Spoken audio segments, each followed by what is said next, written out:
This is Umar for BoxNation in association with Global Next Trade after a very action-packed night in Glasgow, Frank. We saw a lot of the Scottish talent shine last night. And we'll start off, though, with Nathaniel Collins. A fair result, in your opinion, a draw?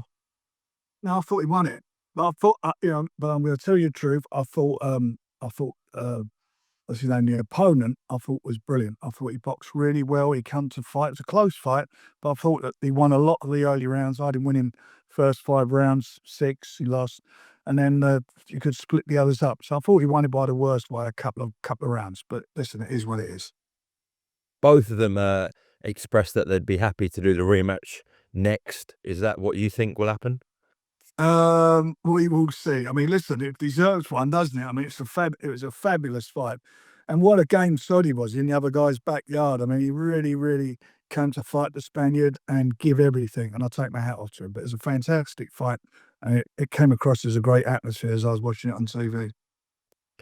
Nathaniel did admit in some rounds that he got engaged in a war when he didn't really have to. Would you go along with that?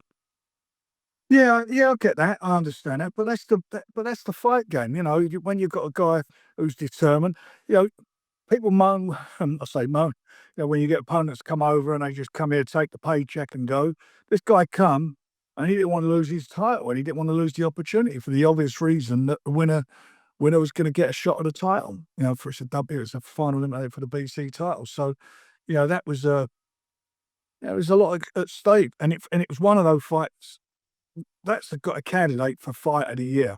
I mean, one of those rounds is definitely round of the year. Round 6, yeah. Oh, it was unbelievable. I mean, you know, them guys, they gave everything. I mean, you know, it's one of those fights that didn't deserve a loser, if you know what I mean. But if I'm stepping back and looking at, you know, how I would score it, that's how I would have scored it. Okay. I've got to talk about Willie Hutchinson, an incredible stoppage win from himself over Mark Jeffers.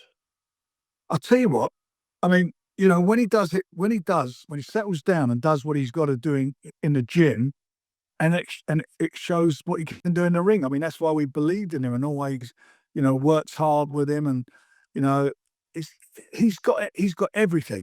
He can box, he can move, he can punch. He's got a smart brain, but his brain needs to be used when he's not in the ring as well and behave himself. And I mean, that was a fabulous performance. And you know, and he stopped Jeffers, who's a game side of game, never been stopped before, and he done an absolute job.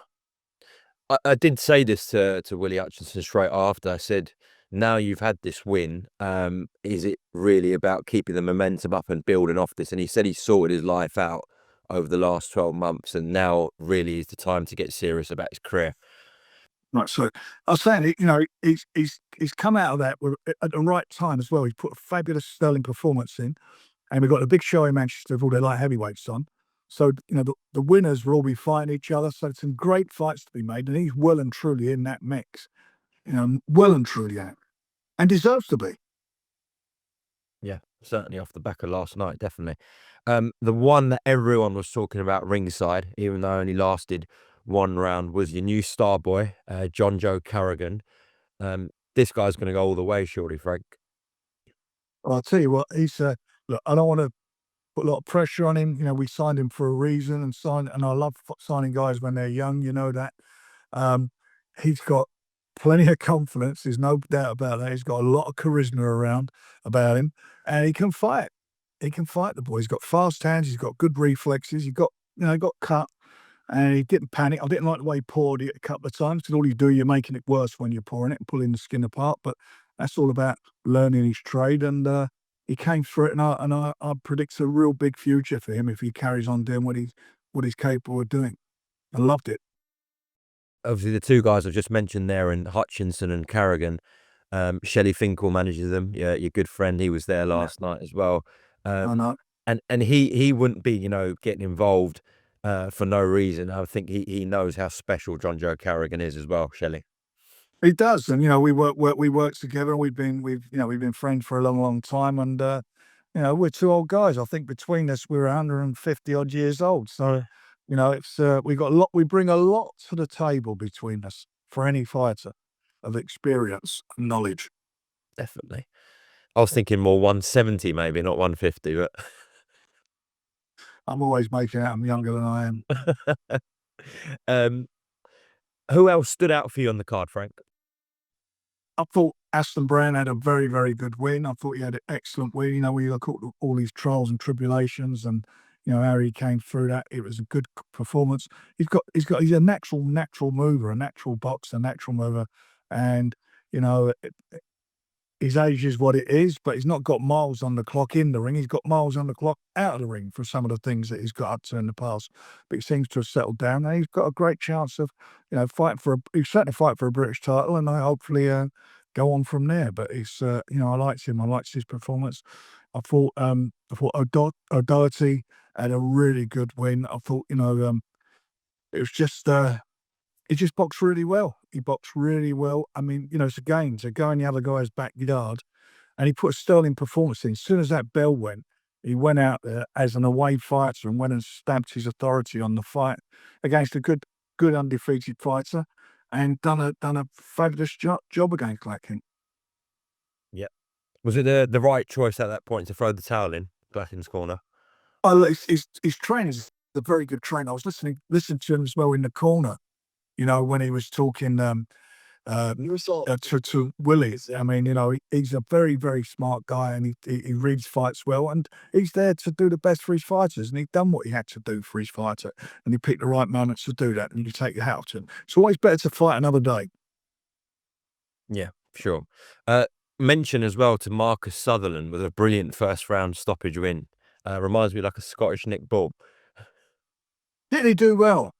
Exciting. That was exciting. I didn't expect that. I mean, he really done what he had to do. He went to town there, and I just thought I thought he was excellent, really excellent. I thought that was a really good performance again. Exciting, and he's an exciting fighter. He's got a lot. He's got a lot of potential, and I think he's one of those guys that can go all the way. Couple of mentions to sons of a couple of legends in Limon Jr. and Alex Arthur Jr. as well. They did really well last night. They did. Young Alex boxed well. He boxed well within himself. You know, paced himself, picked his shots, threw some nice body shots. You know, I mean, look, they're novices, but done extremely well. And you know, young Mr. Lewand, he boxed extremely well as you know too. They're two really good prospects. You know, Scotland's got some really good fighters, some young fighters under the Queensberry umbrella, and it'll go from strength to strength. You know, we've got the bit between our teeth. We're not, you know, we're going to be back there. We're going to make sure that we do, you know, other fights there, and we're building the crowd are getting behind it. You know, the Scottish public are getting behind it, and it will get bigger and bigger. And you know, if we do that rematch with Lorente, then that again will be a fabulous fight. Okay. Just away from last night, Frank. Obviously, we're closing in now on a huge show at the O2 with Joseph Parker and Fabio Wardley. The appetite is really getting there for that one now. Only a couple of weeks away. You must be excited. I can't wait for that fight. You know, it's got such a buzz about it. I mean, both the guys, they're two lovely fellas, but in the ring, they're really good at what they do. They got obviously different styles, but those styles will gel.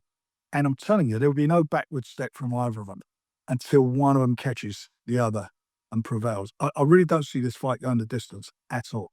Mm. When you think about fights that have been made in the UK this year, where does this rank? Do you think it's right up there? Yeah, I mean, look, we just talked about the show last night. That show last night was a cracking show, and it's a cracking show because they're cracking fights. They're bloody good fights, and it's the same again in you know on the 25th and again in November. Cracking, really good quality matches, good matchups. You know, competitive, and everybody's going to get entertained. You know, the shows we're putting on since we've been on DAZN have been brilliant. I think we are doing the real business for DAZN and for Queensberry and our boxers. And I'm sure you want to do the business for your 20-year-old prodigy, Moses Itauma. He's being linked with everyone, Frank. Let me just ask you, there was reports about rejecting the IBF final eliminator with Frank Sanchez. So what was the reasoning behind that? Can you just tell me about that? There is no decision being made on anything at the moment. What we're doing, we're looking, and got to make the right moves at the right time. He's 20 years of age. That's the bottom line of it. You know, and we will guide him like we guide our fighters most of the time correctly and pick the right moments and the right time to make the right fights. You know, a couple of fights I want to make, we're not been able to make because people are either pricing themselves out, asking for money they'd get for world title fights, or they just don't fancy it. Once he wins a world title, everyone will want to fight because they'll earn money, but they'll be fighting for a world title. At the moment, everyone's jockeying in position because they're wondering what Mr. Usyk's going to do. And that's really the bottom line again of all of it. So that'll all become apparent. But in the meantime, we'll be announcing Moses' opponent this week, and he'll be fighting in December. Yeah, I mean, Leeson was telling me last night that some fighters that have been offered the fight with Moses and not even asked about a price, and they've just said no straight away. Well, I prefer that. You either want it or you don't, rather than price yourself out. I mean, when people are asking for $3-4 million to fight him, it's nuts. I mean, this is madness. Okay. Frank, we've learned that Canelo is going to have surgery, and that also obviously the rematch has been ordered between Mbili and Martinez, so that kind of rules out Mbili, rules out Canelo. So where's Hamza going, you think, for his next fight? Well, again, we'll work out what we're going to do for Hamza. He won't be sitting about on his backside, that's for sure. We'll keep him busy. Are you disappointed about the Canelo news? Because I'm guessing you were heading for that. I am, but I'm told he will be fighting early next year, so we'll see.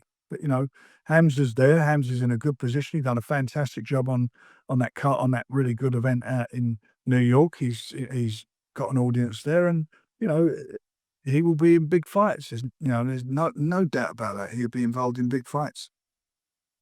Okay, listen, Frank, appreciate your time this Sunday. We'll leave it for there. Anything you want to say about last night, or anything about the shows coming up? No, I just think, I just hope the show on the 25th and the November show and the December show are half as good as the one last night. Cracking show, good, edge of your seat. And when you're sitting at home watching it on your TV, you get a bit of a different dimension to it. But the atmosphere came across, and it was good performances, good quality fights. As I say, good opponents. Hats off to Cristobal, and what a great fight. Our man put in, Mr. Collins. He's done a fantastic job.